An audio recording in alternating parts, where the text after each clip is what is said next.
Remember, I did a video a while back about the fact that papers in the UK have decided that in addition to pocket watching Harry and Meghan, right, they've now come up with another narrative that Meghan is the breadwinner, Meghan is the one shouldering the financial responsibilities, and because of that, she is always stressed and worried about money.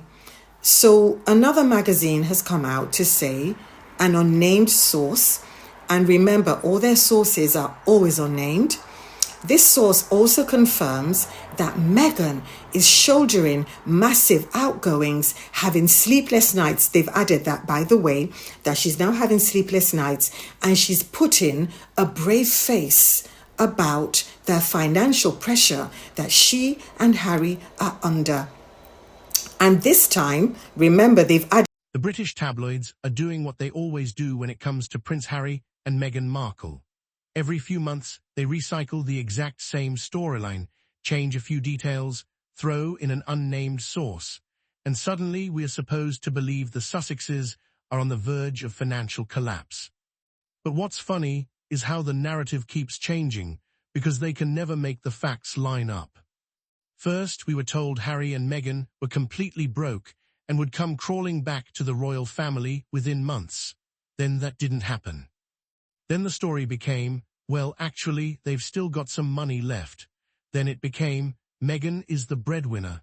And now apparently Meghan is stressed, losing sleep, carrying all the financial responsibilities while Harry refuses to touch his inheritance. Do you see how the goalposts keep moving? Because if Harry and Meghan were truly failing financially, the tabloids would not need 6 different versions of the same story. They would just report facts. Instead, every article sounds like fan fiction written by people who are desperate for the Sussexes to fail. And can we talk about these mysterious sources for a second? Every single time it's an unnamed friend, an insider, a palace source, somebody close to the couple.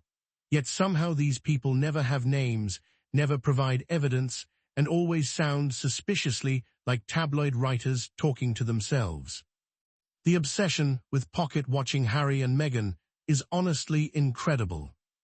What I think really bothers a lot of these UK papers is the fact that we are now going into year 6, year 7 of the Sussexes building a life outside the monarchy, and they are still standing. Not only are they standing, they are thriving independently. Remember how hard the media tried to tear apart every single deal they signed. When Spotify ended, they acted like the world had ended for the Sussexes. They mocked them non-stop. Then Harry's memoir Spare became one of the fastest-selling non-fiction books ever. Spare became a global success, but the tabloids conveniently moved on from that very quickly. Then there was Netflix. Every week we heard the Netflix deal was doomed, over, collapsing, finished. Meanwhile, Netflix publicly confirmed that they still had multiple projects in development with Harry and Meghan across film and television. So when those predictions failed, the media pivoted again. Now the focus is on expenses, outgoings, inheritance money, mortgages, stress levels, sleepless nights. It's like they're desperately searching for a crack that simply is not there. And the reason Meghan keeps becoming the center of these financial narratives is because her brand power scares them. Everything attached to Meghan sells. The products sell out, the lifestyle branding works, the audience engagement is there. Whether people like admitting it or not, Meghan has influence, and influence translates into money. People visit her projects because they are genuinely interested in what she's building. And the thing is, Meghan has always been strategic. Even before she married Harry, she understood branding, networking, partnerships, and business positioning.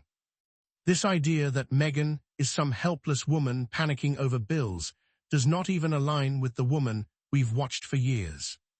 Meghan is calculated in the best possible way. She plans ahead. She scales carefully. She understands value, presentation, and long-term growth. And people forget that Harry is not sitting at home doing nothing. BetterUp employs Harry as Chief Impact Officer. He sits on boards. He participates in speaking engagements. He has investment connections and business relationships that people conveniently ignore because it doesn't fit the broke prince narrative. And let's talk about Spare again for a moment, because people underestimate how publishing deals work. Harry reportedly received a massive advance, but beyond that there are royalties. When a book performs at the level Spare did globally, that revenue stream does not just disappear overnight. Then you add Meghan's acting residuals from Suits returning to streaming popularity. No, it may not be Friends-level money, but residuals from a globally successful streaming resurgence are still significant. And beyond all of that, they have assets. Their Montecito property alone has reportedly appreciated massively in value since they purchased it. Real estate in that area exploded, and they bought at the right time. That's smart investing. So when tabloids act like Harry and Meghan are one missed paycheck away from disaster, it honestly feels more like wishful thinking than journalism. Another thing people ignore is that Meghan has invested in women-led businesses and long-term ventures. That matters because wealth is not just about salary. Wealth is about assets, investments, equity, partnerships, and brand value. And Meghan's brand value is enormous. If Meghan truly wanted quick money, she could probably sign endless endorsement deals tomorrow. Luxury brands would line up instantly, but she's clearly trying to build something more sustainable and controlled rather than attaching her name to everything for easy cash. That's actually smart business.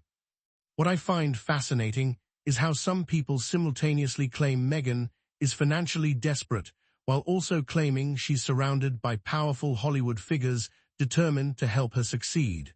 Which is it? Because those two narratives do not coexist very well. At the end of the day, the continued obsession with Harry and Meghan's finances says more about the tabloids than it does about the Sussexes. If the Sussexes were irrelevant, nobody would spend this much time tracking their income, inheritance, investments, mortgages, and business deals.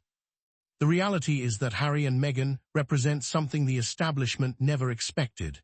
They left the system, built independent careers, maintained global relevance, and proved that there is life outside the royal institution. That is what really unsettles people. And honestly, Meghan does not look like a woman losing sleep over money. She looks like a woman building an empire carefully, strategically, and on her own terms. Meanwhile, Harry looks completely committed to supporting that vision while continuing his own projects and work independently. So this latest, Meghan is stressed and carrying everything financially. Narrative just feels like another recycled attempt to paint the Sussexes as unstable, struggling, and secretly miserable. But 6 years later, the facts simply are not backing that up. Anyway, let me know what you guys think in the comments. Are the tabloids genuinely reporting facts at this point, or are they just recycling the same anti-Sussex narrative with slightly different wording every few months?